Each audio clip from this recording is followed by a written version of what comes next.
والصلاة والسلام الأتمان الأكملان على خاتم النبيين وسيد المرسلين نبينا محمد وعلى آله وصحبه أجمعين. اللهم علمنا ما ينفعنا وانفعنا بما علمتنا وزدنا علما إلى علمنا ولا حول ولا قوة إلا بالله. Inshallah, we'll continue with reading from the book known as the Musannaf of Ibn Abi Shaybah, the Musannaf of Abi Bakr Abdullah ibn Muhammad ibn Abi Shaybah rahimahullah ta'ala, who died in the year 235 after the Hijrah. And we've reached the chapter in the section of Tahara. The author, he says, فَالْمَرْأَةِ تَجْنُبُ ثُمَّ تَحِيضُ. This chapter is regarding a woman who falls into a state of Janaabah. She has sexual impurity, and then shortly thereafter, she begins her cycle.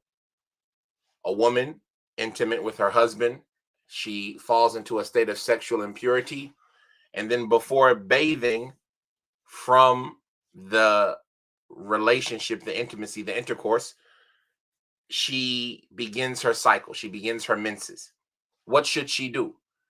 She's in a circumstance where bathing won't remove the hadith, because now that she is on her menses, bathing won't remove her janabah. It won't remove her impurity.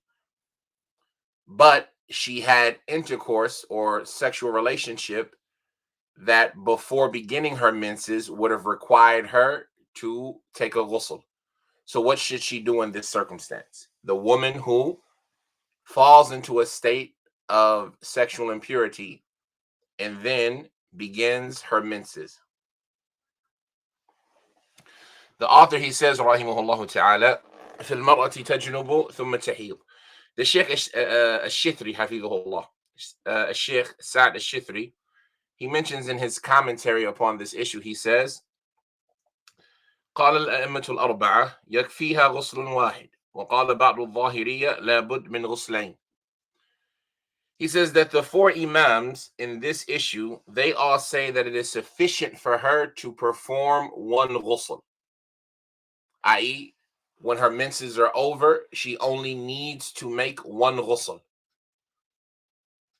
This is the view of the four imams. يكفيها غسل واحد.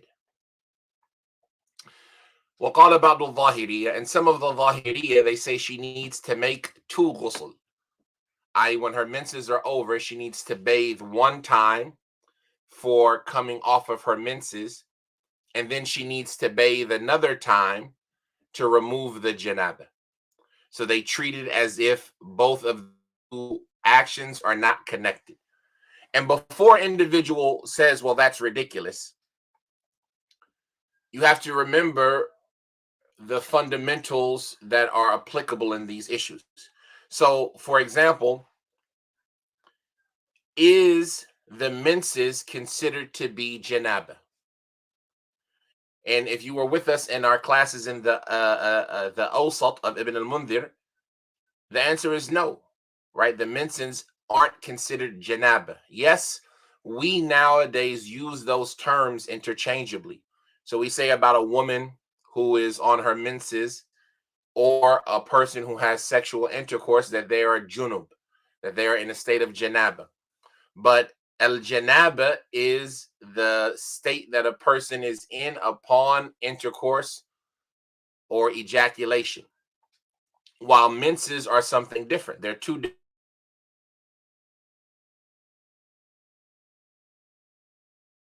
issues. Why there's even a conversation. The second thing is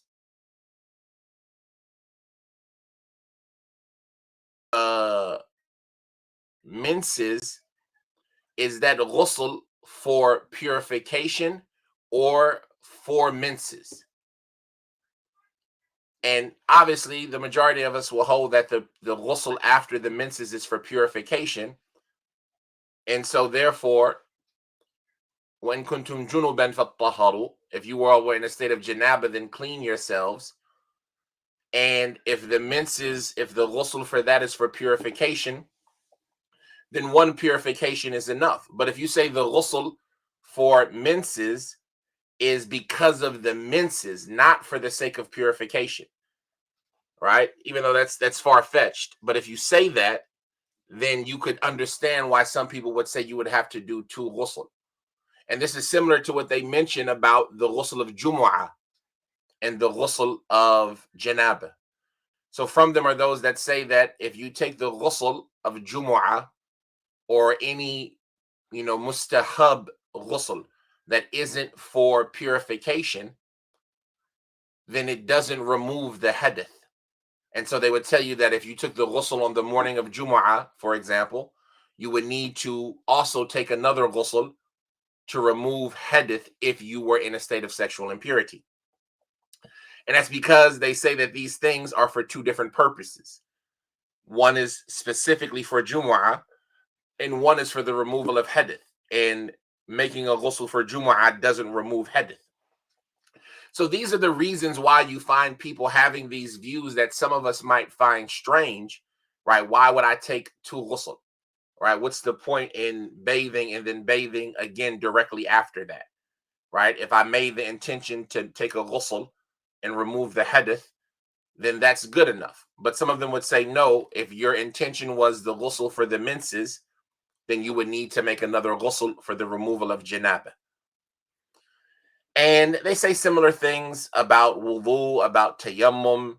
If I made tayammum for the recitation of Quran, can I pray salat with that tayammum? Some of them will say, no, you have to make another tayammum for salat. And this is the issue of combining intentions, right? Well, subhanallah. SubhanAllah, I can't remember the line of poetry right now. But if the type of action and the cause of the action are the same, then in that circumstance, you find the scholars from them are those that say you can combine the actions. Whereas if the type of the action or the cause of the action are different, then in that circumstance, you can't combine the action. What's the line of poetry? SubhanAllah. It's going to bother me now if I don't remember it.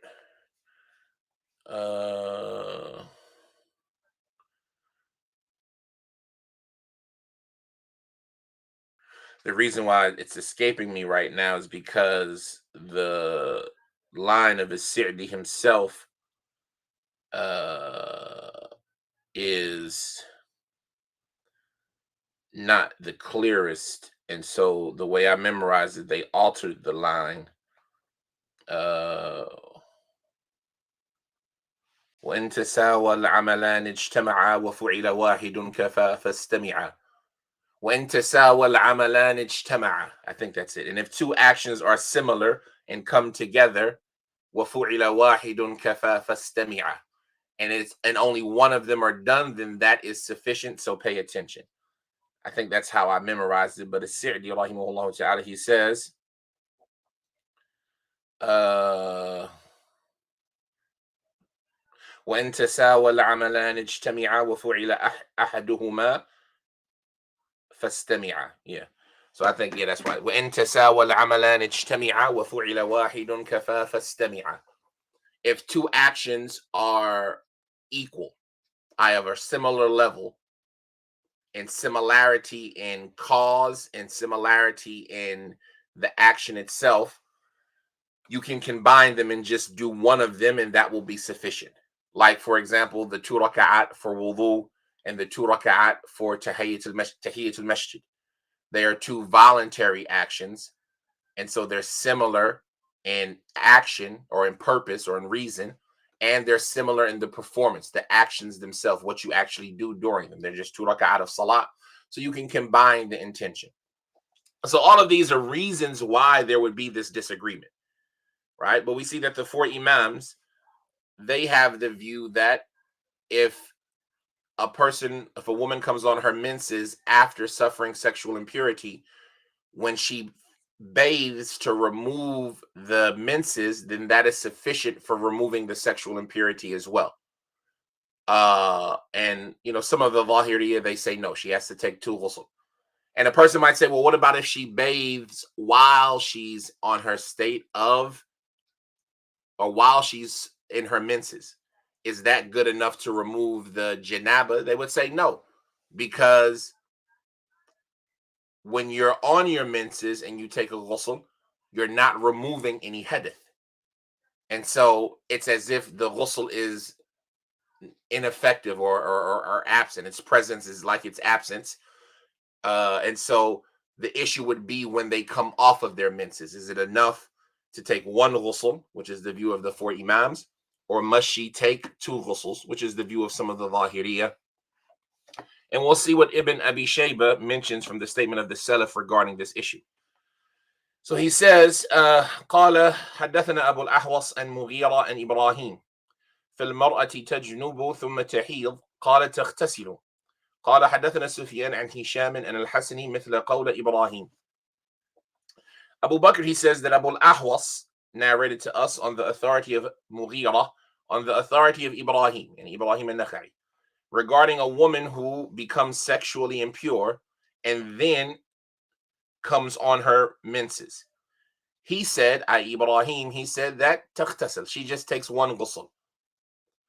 Abu Bakr, he also mentions, and this is in some of the manuscripts, other and not in some, he says that Sufyan narrated to us on the authority of Hisham, on the authority of Al-Hasan, and Hasan al-Basri, a statement similar to the statement of Ibrahim.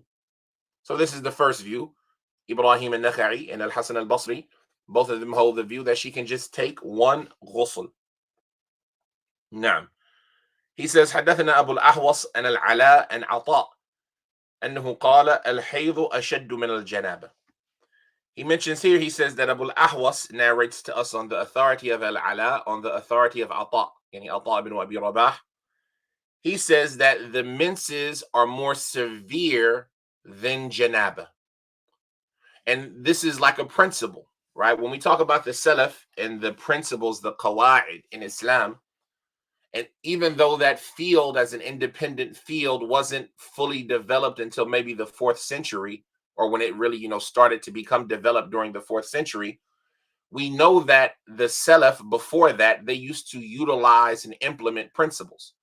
We've heard the statements of Ibn Abbas, al-wudu is because of what comes out, not what goes in, and fasting is because of what goes in, not what comes out, right? And there's two hadith, a hadith from above and a hadith from below, and things like this. They had principles.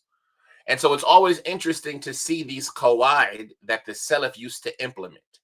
And so here we have a principle that is being referenced by Ata ibn Abi Rabah. When he was asked about this issue, he said, Al-Hayd ashaddu min al-janabah. The menses are more severe than sexual impurity. And so he's referencing that principle. The smaller is included in the greater, right? The smaller is included in the greater. If a person makes a ghusl because of their menses, if a woman makes a ghusl because of her menses, then that which is lesser than that is included inside of it. Likewise, when we talk about a ghusl in wudu, if a person makes a ghusl to remove hadith, then the wudu, which is lesser than that, al-hadith al-asghar, is included inside of that.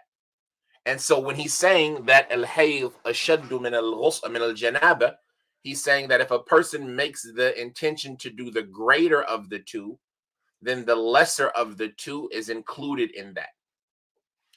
And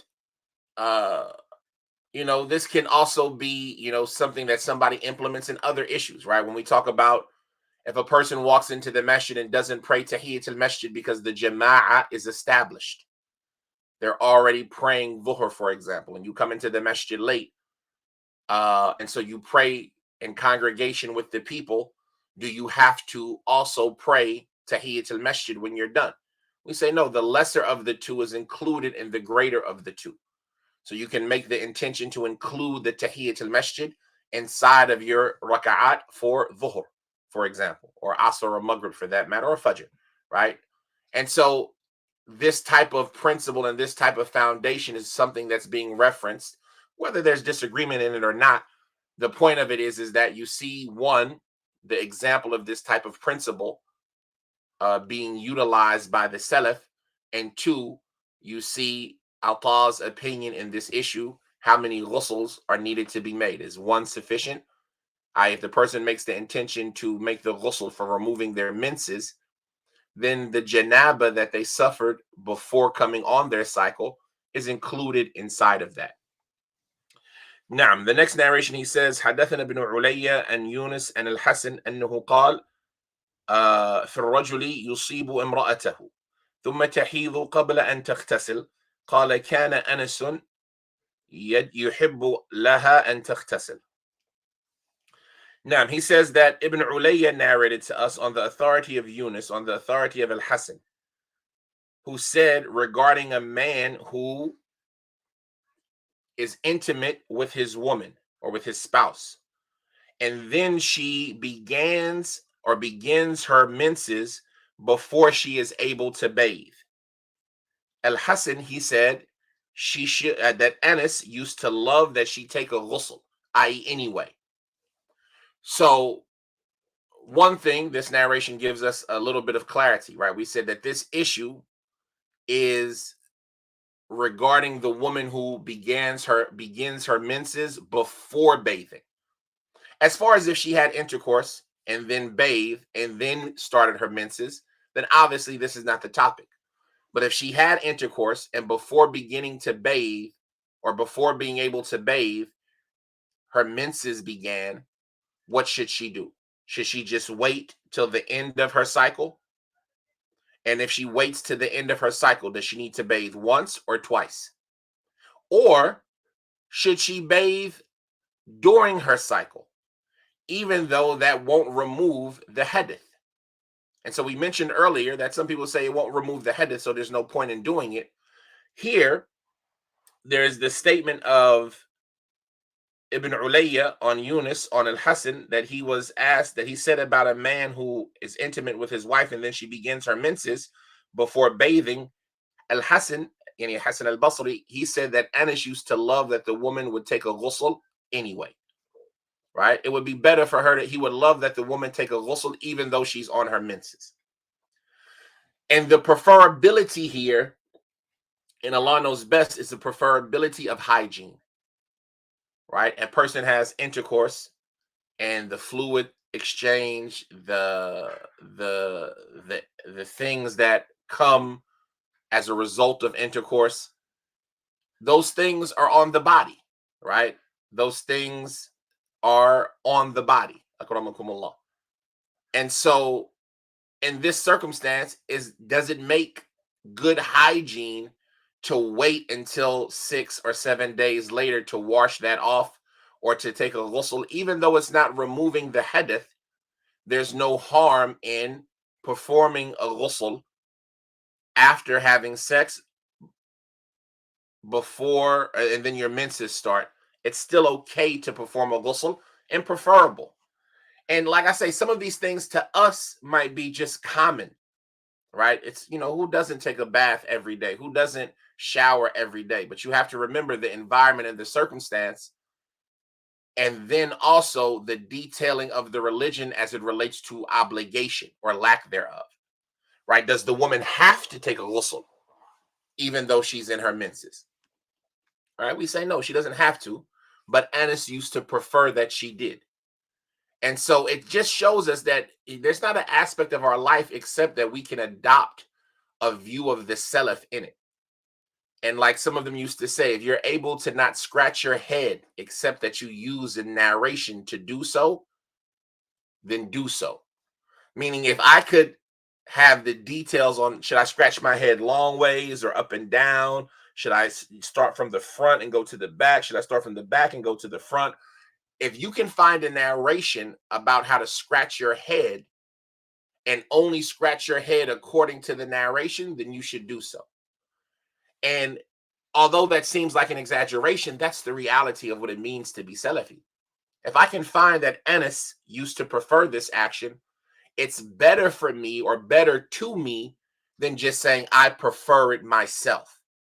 So, for example, if my children or my wife ask me, should I take a ghusl even though I'm on my menses, I would say that Anas used to prefer it, right? Anas, according to Ibn Ulayya, who narrated on Yunus, who narrated on Al-Hasan, that Anas used to prefer it. That's what it means to be Salafi, to incorporate those things in your life, not from your own view or your own perception or your own opinion, but from what the Salaf said about it. So even though those things might seem obvious to us, it's good to have a Salaf in that situation. He says, حدثنا حرمي ابن عمارة عن شعبة أنه قال سألت الحكم وحمادا عن المرأة تجنب ثم تحيض قال تغتسل. Ibn Abi Shaybah, he says that Harami ibn Umara narrated to us on the authority of Shu'bah, who said, I asked Al-Hakam as well as Hamad regarding a woman who becomes sexually impure and then begins her menstrual cycle. Both of them said she should bathe. Right? Both of them said she should bathe. So even though she's on her menstrual cycle, she should still take a ghusl. Right? She should still take a ghusl. Naam. The next narration, he says, حدثنا عبد الأعلى عن سعيد عن قتادة قال تغتسل. He says that Abdul A'la narrated to us on the authority of Sa'id, on the authority of Qatada, who said she should bathe. Abu Bakr, he says, حدثنا أبو بكر بن عياش عن مغيرة عن إبراهيم أنه قال تغتسل ثم تمكث حائضا. He says that Abu Bakr ibn Ayyash, he narrated to us. What narration do you think we skipped? You have a narration in your copy that I don't have in mine? Oh yeah. حدثنا عبد الأعلى عن معمر عن الزهري في رجل وقع بامرأته فحاضت قبل أن تغتسل قال تغتسل. جزاكم الله خير. أحسن الله عليكم. He says that Abdul A'la narrated to us on the authority of Ma'mar, on the authority of Az-Zuhri, regarding a man who waqa'a bi imra'atihi, who falls on top of his woman, who has intercourse with his woman, and then immediately thereafter she begins her menstrual cycle. As Zuhri said about this woman, taghtasil, that this woman should make a ghusl. That's the narration that we skipped. Now, so the same thing, right? None of these narrations seem different. It's just emphasizing the fact that the woman should still take a ghusl, even though it won't remove the hadith. And you saw that the Salaf preferred this action. And we said this preference is one of a preference of hygiene and cleanliness. He says that Abu Bakr ibn Ayyash, the narration that we read a second ago, he said Abu Bakr ibn Ayyash narrated to us on the authority of Mughira, on the authority of Ibrahim, who said, taghtasil, the woman should bathe. And then she should remain, or she should spend the rest of her time ha'ida, right? تغتسل ثم تمكث حائضا. Ibrahim al-Nakha'i, he said the woman should bathe, and then after that she'll spend the rest of her time in her menses. Even though her bath didn't remove any Janaabah or any hadith, should I say, it didn't remove any hadith, she should still bathe and then spend the rest of her time in her menses, right? But they used to prefer that she would bathe anyway. He says, حدثنا حفص بن غياث أن العلاء أن عطاء أنه قال ليس عليها الغسل قال وقال حماد أن إبراهيم عليها الغسل. He says that Hafs ibn Ghiyath narrated to us on the authority of Al-Ala, on the authority of Ata ibn Abi Rabah. He said, ليس عليها الغسل. Ata ibn Abi Rabah, he said, it's no ghusl that is obligatory upon her. Even though we read earlier that Ata, he said that the hayd is ashad min al-janabah. So his statement is that statement that's supporting, she can just stay the rest of her time. She doesn't need to bathe twice. ليس عليها غسل. There's no ghusl upon her.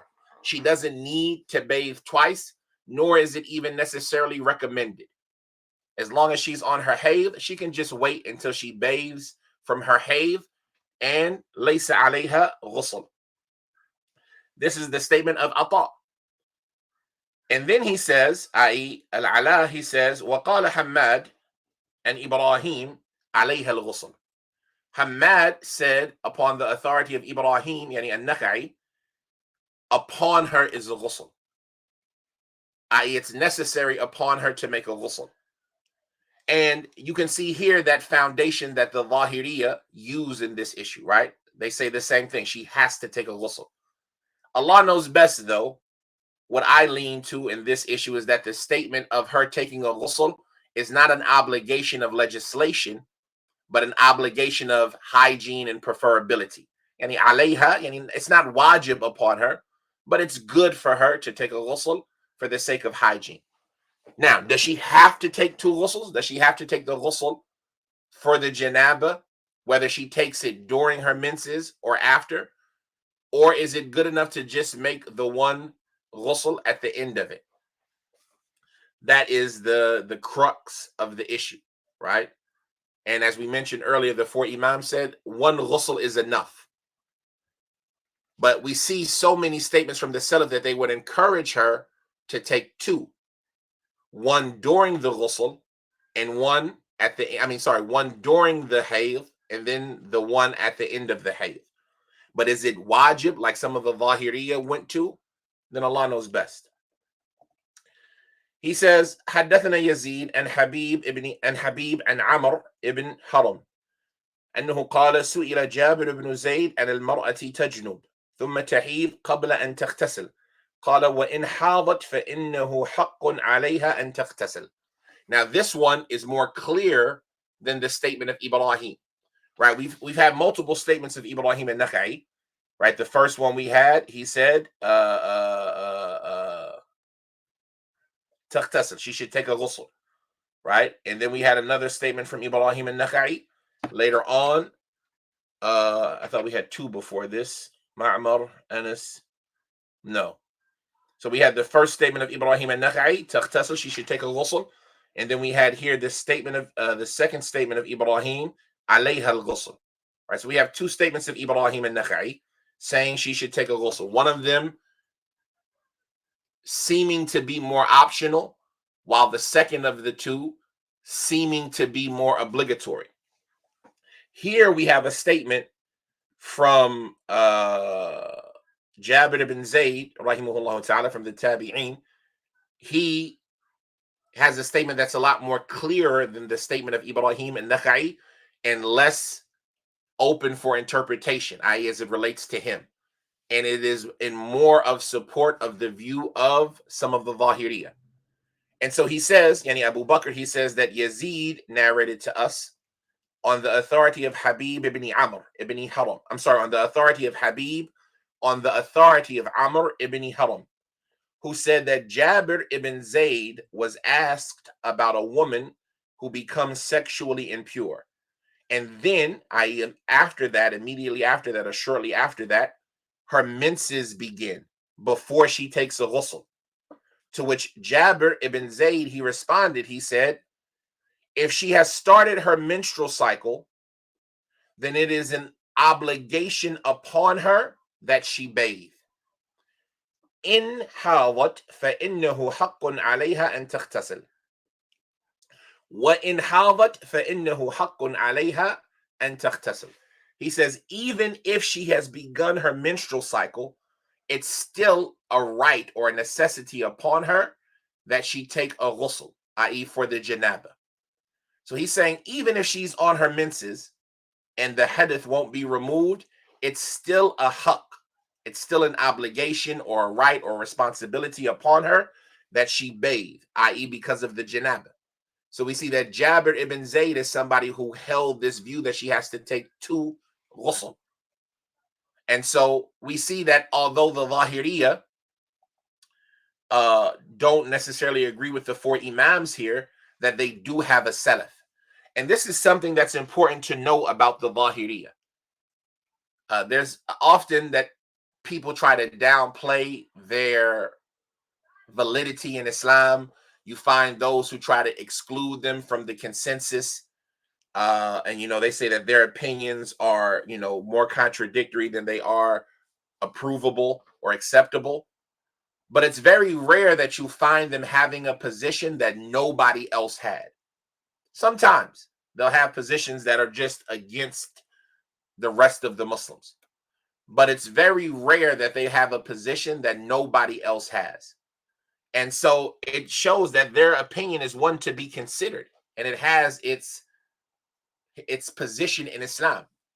And this is why a good book, a great book, a necessary book for the student of knowledge to have is the book Al-Muhalla by Ibn Hazm.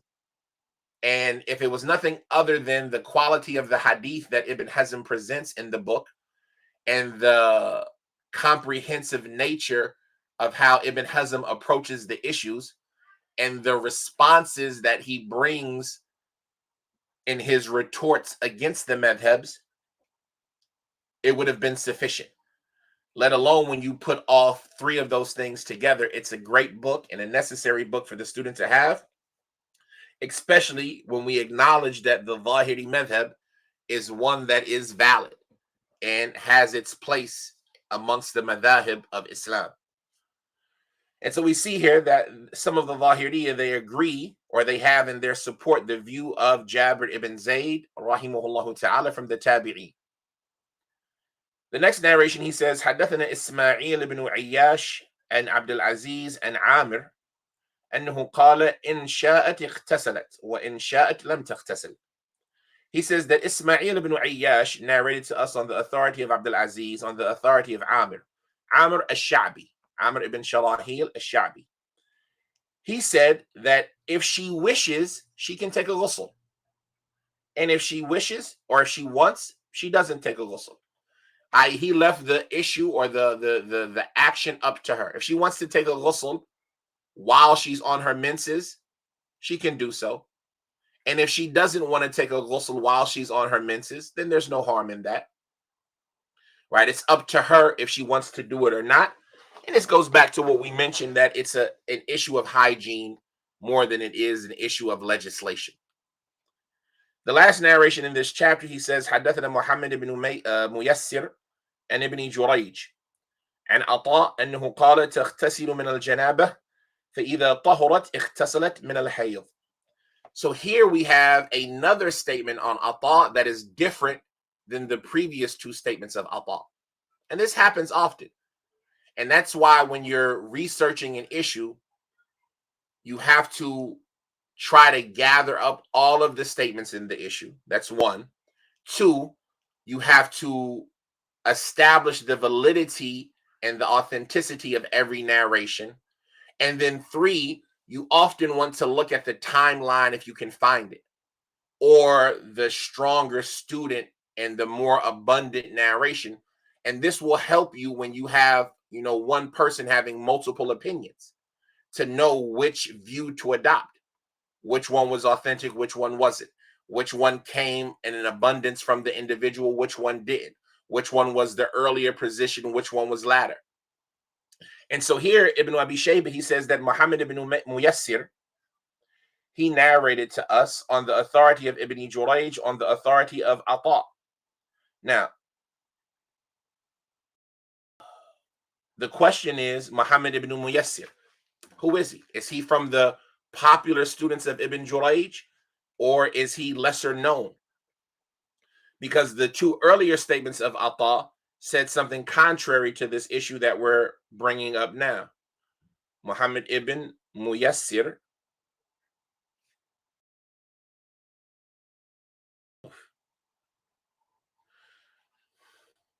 Muhammad ibn Muyassir, Muyassir al-Ju'fi Abu Sa'd al-Saghani al-Balkhi al-Darir, who ended up staying in Baghdad, and he is also known as Muhammad ibn Abi Zakaria Da'if, وَرُمِيَ بِإِرْجَاء مِنَ التَّاسِعَةِ. And so that's why, knowing that subtlety is important to know, because somebody might say, well, Ata said this and Ata said that. First, what did Ata say? In this version, Muhammad ibn Muyassir, on the authority of Ibn Jurayj, on the authority of Ata, who said that she should bathe because of the Janaabah, and then when she comes off of her menses, she should bathe for her menses. Now we see here that that statement of ata is contrary to the two earlier statements of ata that we mentioned. That al-hayb ashaddu min al-janaba, that's the first one. Walaysa alayha ghusl. Both of those statements, they're more abundant. They're from more reliable chains to ata. And so knowing that, it can remove that argument of, well, Ata, changed his mind, or Ata said both things, or we'll say, no, the second view of Ata, where he says that she should do both, this is not authentic. This is not established. Why not? Because it's from the pathway of Muhammad ibn Muyassir. Also, from the things that, like, paying attention to these subtleties brings out, is that we see that Abu Bakr ibn Abi Shaybah, he brings this second opinion of Ata at the end of the chapter. And we talked about in some of our other classes, right, when they'll present the weaknesses of the hadith without directly articulating it. And so they'll bring the correct versions early on in the chapter, and then they'll mention the weak versions later to let you know that, yeah, this one is the weak one. Even though they won't articulate it, they're expecting the student to be versed in the people and the personalities to know, yeah, there's this other version of his statement, but this one is weak. How do you know it's weak? It's at the end of the chapter, and it goes against the more authentic narrations that we brought earlier. Like we talked about this in our Alfiya class, like some of the action of Imam Muslim and then Nasa'i in their books. Now, so these are just some subtle benefits. Like we say, at the end of the day, when it comes to taking a ghusl for Janaabah, if a woman has intercourse and then comes on her menses, then perhaps she should take a ghusl for Janaabah as an encouragement, not as an obligation. And the lack of obligation is the view of the four imams, while an obligation, the view of being obligatory, is held by some of the people of knowledge. We'll stop at that amount. The next chapter will be في الرجل يرى في النوم أنه احتلم ولم يرى بللا. The next chapter will be regarding a man who has a dream where he sees that he ejaculated. He has a dream in which he sees himself having intercourse and ejaculating. But when he awakes, he doesn't find any traces of moisture. Right? When he checks his underwear, he doesn't see any, stain. When he checks his mattress, he doesn't see that he ejaculated actually in real life. Right? So to make it simple, a person who has a wet dream but then doesn't find any traces of moisture upon awakening, should he take a ghusl or not? That'll be the chapter next time. هذا وصلى الله وسلم وبارك على عبده ورسوله نبينا محمد وعلى آله وصحبه وسلم. سبحانك اللهم وبحمدك أشهد أن لا إله إلا أنت أستغفرك وأتوب إليك. السلام عليكم ورحمة الله وبركاته.